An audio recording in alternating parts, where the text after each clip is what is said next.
We of course got to get another acceleration before we sum things up here. Hey everyone, it's Ben Hardy here, and in today's we're going to be looking at the all-new Audi RS3. First and foremost though, a huge shout out and thank you to the Strong Audi here in downtown Salt Lake for giving me some time with this RS3. I'm going to include a link to their inventory in the description down below so you guys can check out what they have currently. If you have any questions whatsoever, just ask for Mike or Landon. And then on a side note, if you want to save time and money the next time you purchase a car, link to my car buying guide in the description down below. Let's get into the review.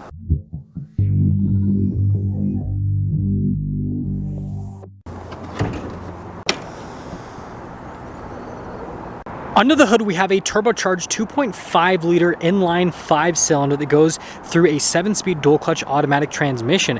Fuel economy is 20 around town and then 29 on the highway, with power outputs being 401 horsepower and then 369 pound-feet of torque.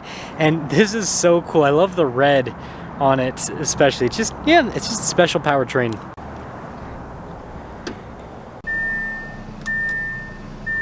Now let's go to the front end of the RS3, and first off, this one's finished in Tango Red Metallic, which looks so cool. You can see we've got these really distinctive body lines there in the center of the hood, and then coming down below, you guys can see here with the LED daytime running lights look absolutely crazy. You guys can see it's kind of like a little matrix there off to the side, and then with the LED headlights as well. Notice that like the whole front grille has been blacked out, so definitely unique from an aesthetic perspective. And then you got more grille action here on the side, also blacked out. Parking sensors integrated into the front end.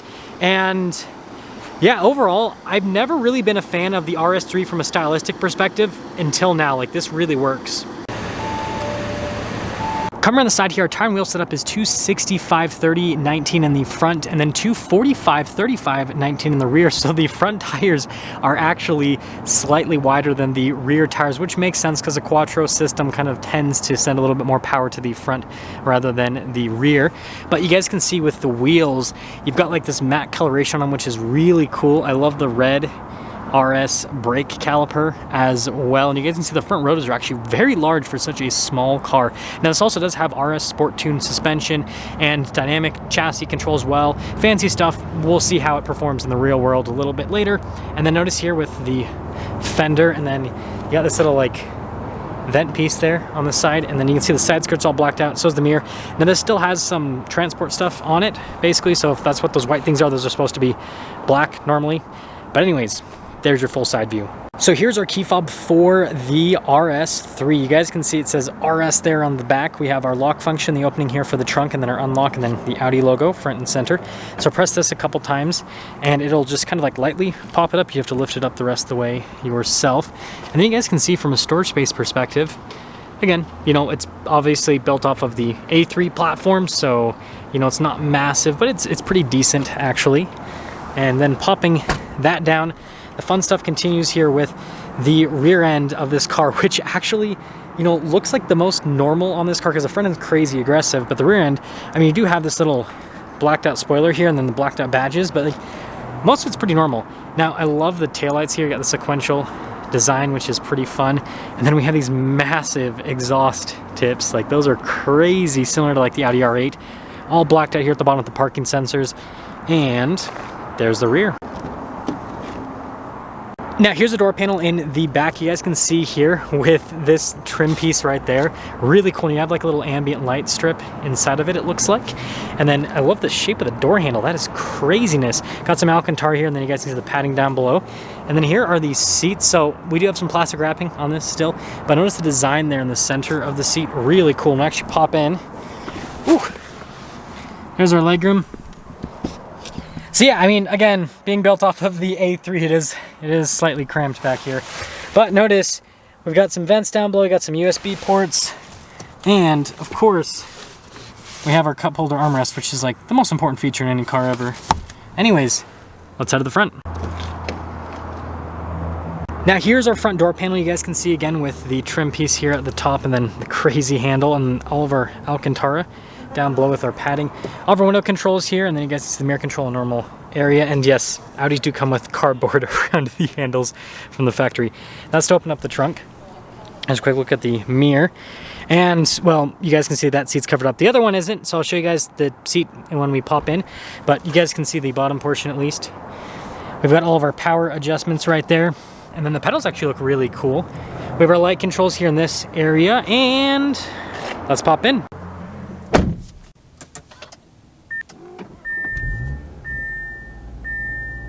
So here's the steering wheel with the RS3. You guys can see we've got the golf ball texture all around the steering wheel, which is definitely fun. We've got the RS logo there at the bottom, paddle shifters here on the back for that 7-speed dual clutch. And then we have practical stuff like our voice command, phone controls, and you've got controls there for the center stack. We do have our RS button right here on the steering wheel as well.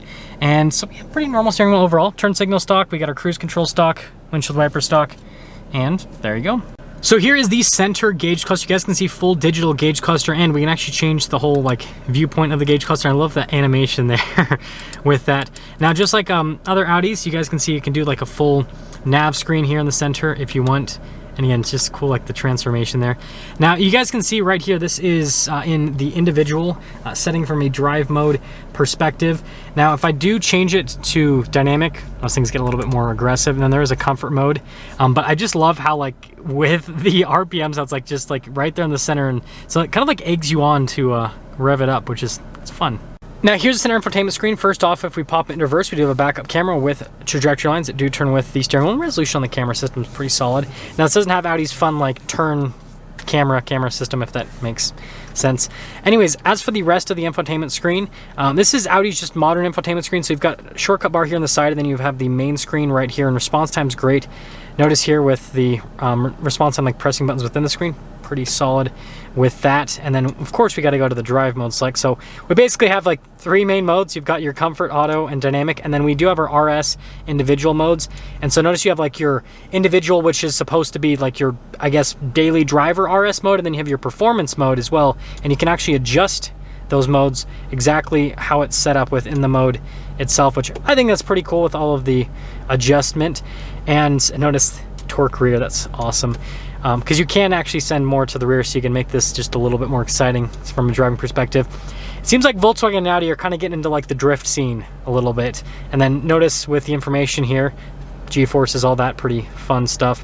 But overall, great infotainment system. It's cool, the performance information. You can see it's cool, the drive modes, and also the customization with the RS mode also just, you know, kind of adds a little bit of flair. Climate controls down below, so we do have a dual zone climate system. And notice we do have heated seats here for the front, and then this is our button to change the drive mode. And then we've got our stability control, hazard lights, parking sensors, parking assistance actually. And then we actually have a wireless phone charging pad down here, as well as some USB ports. And then our engine stop start, and then this is the volume control here, and then this is actually our shifter area, I guess. So it's very interesting, like it's this little dial thing, but then you can just push in for park. So yeah, got a parking brake right there, and then 12 volt, and then we have like our cup holder storage space area in the center here. And then notice this is Quattro, and then I love this like textured carbon fiber. I think they debuted this in like the RS7 and RS6, like the new version, and it looks really good. And then pretty normal glove box setup right there, and then the dash itself is soft touch. Now up top we do have a sunroof, so we have a shade that you can just click back and forth, and then you've got the control for the sunroof right there, and there you go. So here's our window sticker for the Audi RS3. You guys can see here with all of the information on like the engine and all that fun stuff.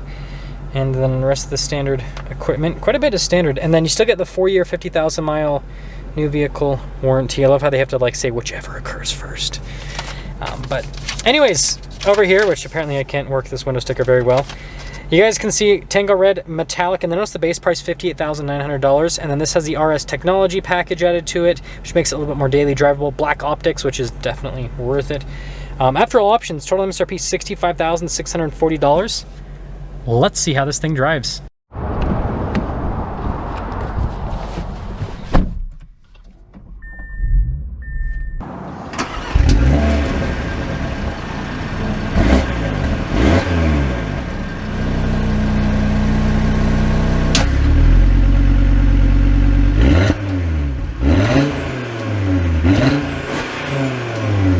Let's talk about visibility before we set off. Here's our visibility over the hood, both of the mirrors, and throughout the rest of the rear. Yes, I understand the car's full of stuff. Anyways, let's set off. Okay, so we are setting off here in the new RS3. And this is actually really exciting because, you know, a lot of people have been waiting for the RS3 to come out. Sorry, I've got to adjust the steering wheel here a little bit. Accidentally turned on the volume there. That was embarrassing, but Setting off here in the RS3, first off, it definitely has like a sports car type feel to it right when you get in. So I'm in the comfort setting, and you know, it's pretty comfortable with the suspension. Like it definitely, like it's a smooth ride. Like you have no problems with daily driving this, but you can just tell like this has a little bit more to it than just being your regular, you know, run-of-the-mill luxury car. Brakes are super touchy. Wow. Yeah, they're definitely there's a lot happening there. So I'm gonna pop it over into the dynamic, and then I'll pop it into the, oh, it actually automatically pops it into the S mode, which is kind of like, you can do that automatically. So like you don't have to be in dynamic, and you can put it into the S mode. You just have to pull the shifter down. So it's cool that it does that automatically. I'm a huge fan of these golf ball textured steering wheels now. I used to not be, but I don't know. I think it's great. Super aggressive with that dual clutch. Yeah, you can tell things definitely firm up quite a bit in this mode. Okay, so continuing along in the RS3, this 5-cylinder sounds really crazy.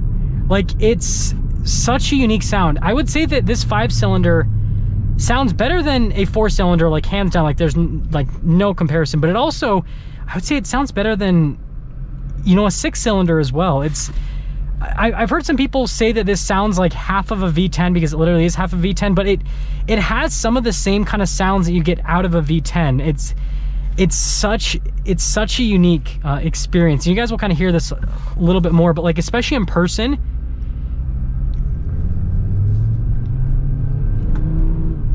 yeah, it's so similar. That's so crazy to me.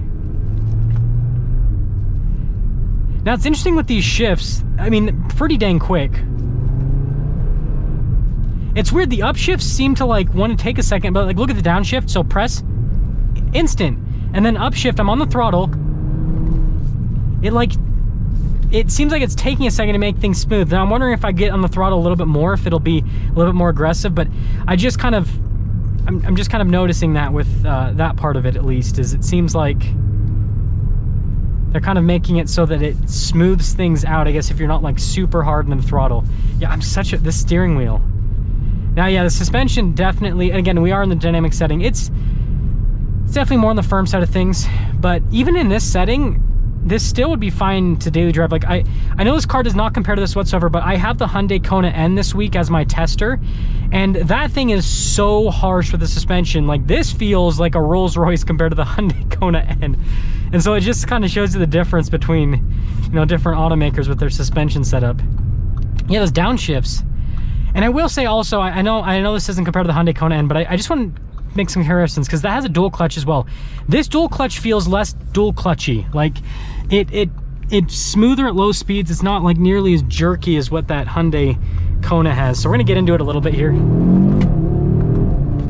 Whoa, yeah, those shifts definitely get a lot quicker when you get on it a little bit more.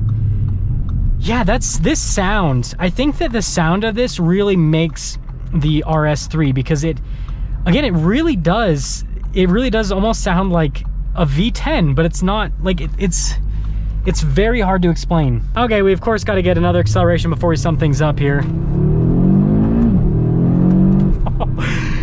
This is so fast. Wow, this is a fun car. Yeah, this is a fun car. So I think if I just hold in the plus pedal, yeah, okay, back in automatic mode. So yeah, summing things up here with the RS3. I'm a fan, I really am. So I used to not be a fan of the RS3 because I thought like, okay, they're just taking their, you know, I hate to say it, but like they're taking the economy Audi and they're just trying to like dress it up, you know, give it like, you know, a lot of power, but it's still ultimately like, it didn't really feel like the price that it was at, right?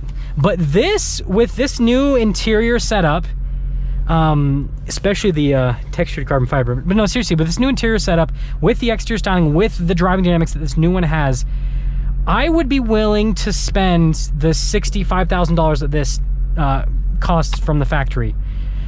The previous version of the RS3 I'm not exactly sure, but this new one, like, this thing's sweet. So if you have the means, this is a really fun performance daily driver. That's gonna sum things up for our video on this RS3. Again, a huge shout out and thank you to the Strong Audi here in downtown Salt Lake for giving me some time with this RS3. Check out the inventory in the description down below. Ask for Mike or Landon if you have any questions. I'll see ya.